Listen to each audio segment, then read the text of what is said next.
So I'm going to access my attacker machine with the help of VNC software so that you can also see what's going on the attacker machine.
Okay, so my machine is accessible, so we can access this. So this is the backtrack running machine which I am going to use to launch attack.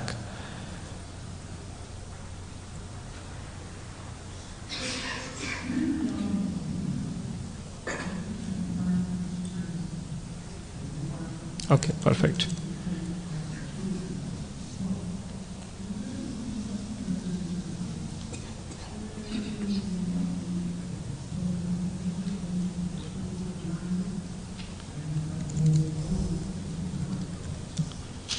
Is this visible to people at the back? Or should I increase the font size?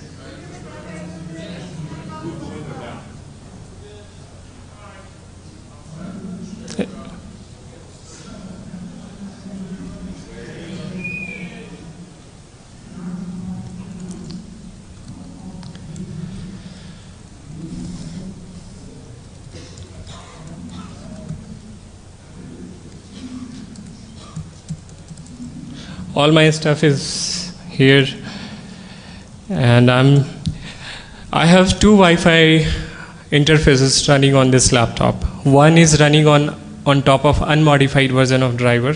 I will be using it to demonstrate something, and then I have H0 interface which is running on top of a modified version of driver. So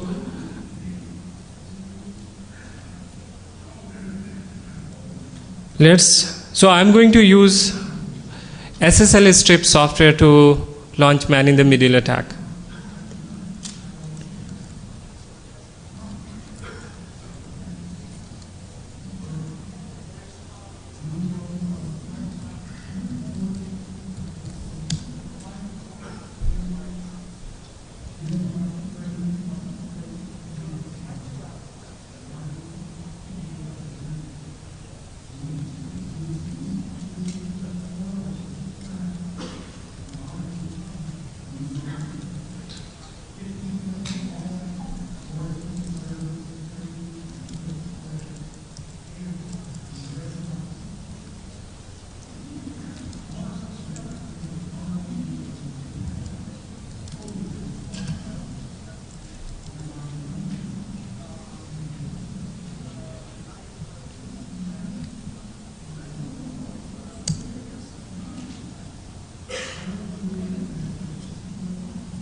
Okay.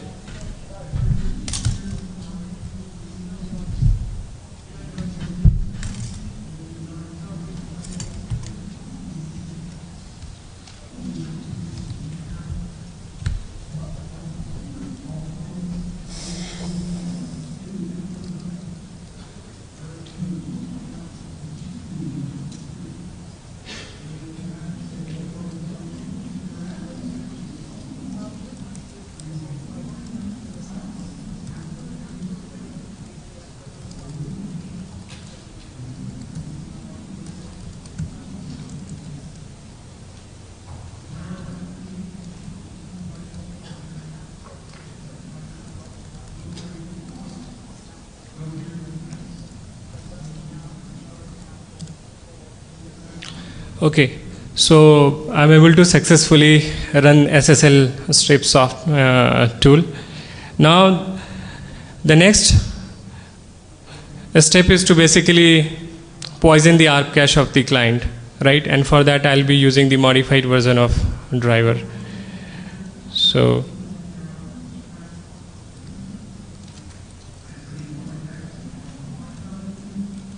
and let's quickly check what is the default gateway present on this subnet.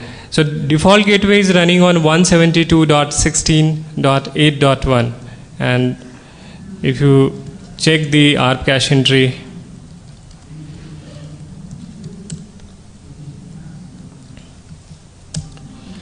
you can see the default gateway is running on 8.1 and the MAC address is basically the last 2 bytes is FE72.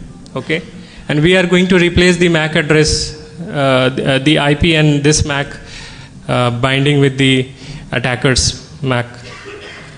So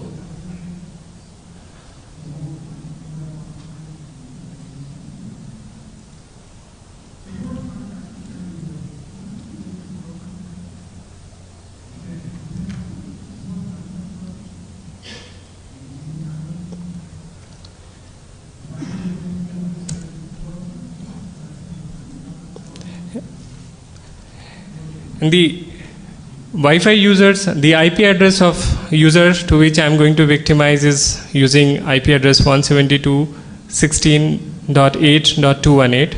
So I have used his IP address, and this is the MAC address of my machine, and this is the IP address of gateway on behalf of which I am sending this spoofed ARP request packet. Now let's go back and see what is the ARP entry. So if you remember, the last ARP entry for gateway was the MAC address was FE72. Now let's quickly check, and you can see the MAC address of the default gateway has changed. It has become 0AD3. Okay.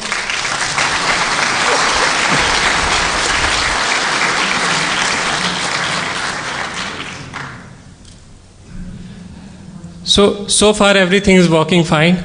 Let's hope SSL strip works as per the expectation. So I'm going to open some site. Let's open, let's say, Gmail.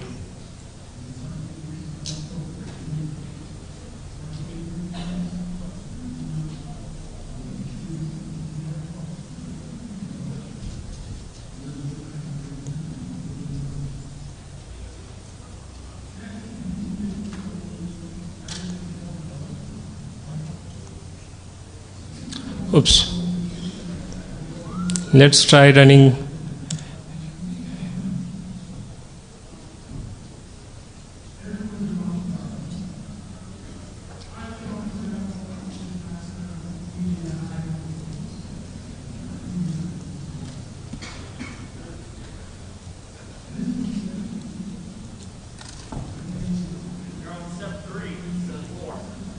Sorry?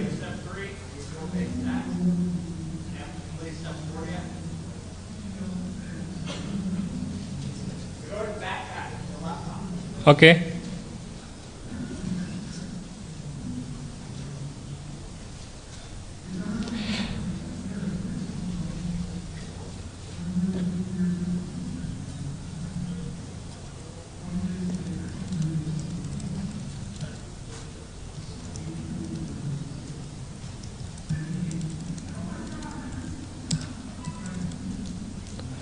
So looks like I've not been able to successfully run this SSL strip, but I was able to poison the ARP cache entry of a victim. And just to demonstrate that my packets which I'm injecting is not actually flowing on the wire, I'm going to take a packet capture.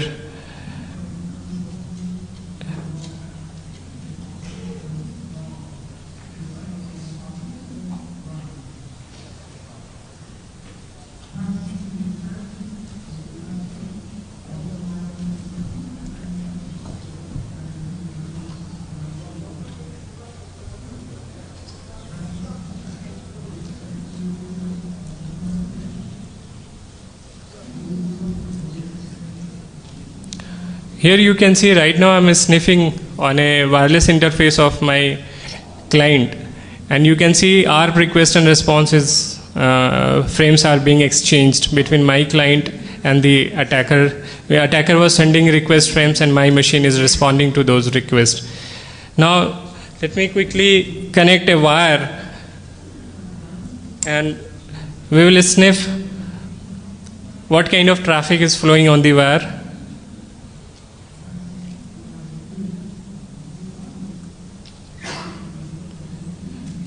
And here you can see there is no broadcast ARP request packet coming on the wire. The packet which I was injecting, those packets are directly going on the. These are the response which is basically sent by my client devices. So the footprint of attack is available only in the air. It's not available on the wire. Okay. But if instead of using a modified interface which was running on top of a modified version of driver software, if I run unmodified version, what will happen?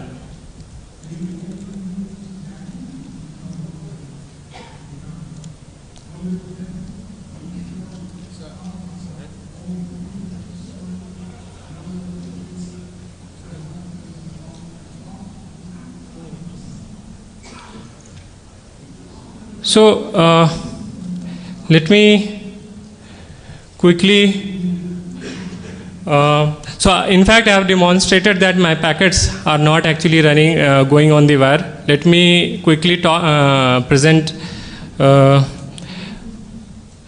all basically countermeasure techniques. The real fix is basically fixing this problem in the protocol, and for that one can think of deprecating the use of GTK and group address data frame. The other solution is basically using the endpoint security software like SNOT or ARP Watch, which detects ARP cache, a change in the ARP entry. But there is a limitation of this software. It is not available for all kind of Wi-Fi devices. Then one can actually think of using PSPF for client isolation feature, but then this can also break the legitimate communication between legitimate users. For example, if a user wants to share some pictures from laptop to smartphone, that kind of thing will not be possible. And we can probably not use this feature in a voice over Wi-Fi deployment scenario, because then two Wi-Fi client devices will not be able to communicate, which means this will create a problem. So can we really think of using wireless monitoring system? Since the footprint of attack is available in the air, it is possible to detect that in the air. So WIPS can also serve as an additional layer of security to in detecting and protecting